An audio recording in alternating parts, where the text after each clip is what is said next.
হয় চাওক, অত্যাৱশ্যকীয় সামগ্ৰী এতিয়া বজাৰত জুই সৃষ্টি কৰিছে আৰু মূল্যবৃদ্ধি যি বজাৰ মূল্যবৃদ্ধি আছিলে সেই মূল্যবৃদ্ধি কিন্তু আকাশলম্বী বৃদ্ধি পাইছে। আৰু এটা কথা ক'ব লাগিব, যি চৰকাৰখন আছিলে সেই নতুন চৰকাৰৰ যি প্ৰতিশ্ৰুতি আছিলে যে সকলো লোকৰ বাবে এই চৰকাৰখনে তেওঁলোকে মূল্য বৃদ্ধিৰ পৰা হ্ৰাস কৰাৰ পৰা আদি কৰি বিভিন্ন ক্ষেত্ৰত তেওঁলোকে ভাল পদক্ষেপ গ্ৰহণ কৰিব। কিন্তু তাৰ পৰিপ্ৰেক্ষিতত কিন্তু এতিয়া মহানগৰীত নহয়, সমগ্ৰ অসম তথা অসমতে এই মূল্য বৃদ্ধিয়ে কিন্তু আকাশলংঘী দাম চুইছেগৈ। আৰু এটা কথা ক'ব লাগিব, যিহেতু বৰ্তমান যি কণী আছিলে সেই কণীৰ দাম কিন্তু এতিয়া আপোনাৰ 180 টকাৰ পৰা 280 টকা বা 270 টকা হৈছেগৈ। আৰু সেই সমগ্ৰ দৃশ্য মই সৈতে দেখাব বিচাৰিছোঁ, এই যদি আপোনালোকে কণী খাই ভাল পায়, সেই কণী কিন্তু এতিয়া আপোনালোকে হয়তো আগতে যিমান খাইছিলে কিন্তু তাতকৈ এতিয়া কম পৰিমাণে আপোনালোকে কণী খাবলগীয়া হ'ব। কাৰণ কিয় মূল্য বৃদ্ধি এতিয়া আকাশলংঘী হৈছে আৰু বজাৰত এক প্ৰকাৰৰ জুই সৃষ্টি কৰিছে। আৰু এটা কথা ক'ব লাগিব, যি বাহুবলী কণী আছিলে সেই বাহুবলী কণীৰ দাম বৰ্তমান গৈ পেলাই হৈছেগৈ 280 টকা 290 টকা প্ৰতি এটা কণীৰ দাম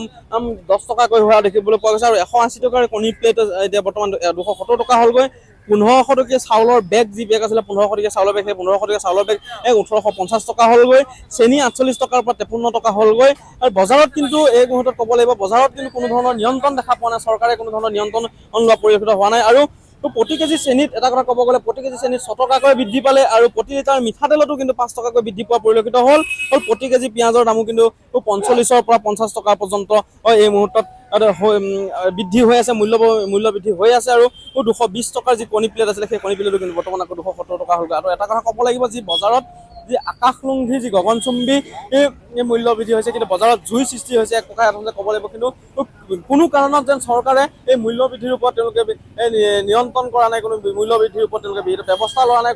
কি ব্যৱস্থা ল'ব লাগে তেওঁলোকে উপযুক্ত ব্যৱস্থা ল'বলৈ কিন্তু তেওঁলোকে সক্ষম হোৱা নাই। আৰু প্ৰথম কথা ক'ব লাগিব, যিহেতু প্ৰতিটো মুহূৰ্ততে সেই চৰকাৰখনে নিৰ্বাচনৰ আগত প্ৰতিশ্ৰুতি দিছিল যে তেওঁলোকে সাধাৰণ জনতাৰ বাবে এই চৰকাৰখন আছিল। আৰু মই এজন কণী বিক্ৰেতা আছে, তেখেতৰ বৰ্তমান কিমান বাঢ়িছে? বৰ্তমান 250 টকা বিক্ৰী কৰি আছো।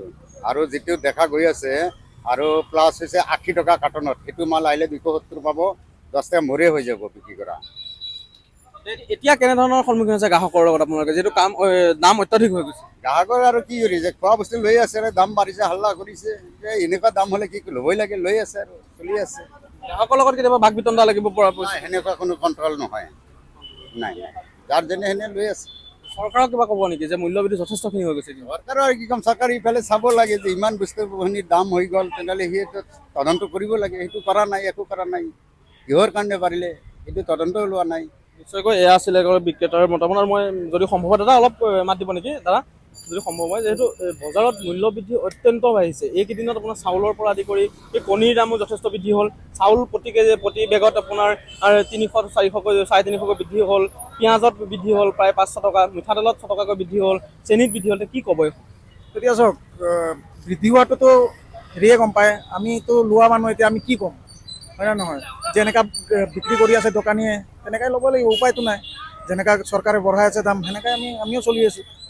এতিয়া চাওক, গভৰ্ণমেণ্ট এমপ্লয়ীবোৰতো বাঢ়ি আছে, যোনে প্ৰাইভেট কাম কৰি আছে তাহাঁতৰ প্ৰব্লেমটো তাহাঁতৰ কাৰণে মেইনলি হৈছে। বাকীটো চবৰ কাৰণেতো বা বজাৰটো চবৰ কাৰণে ছেইম।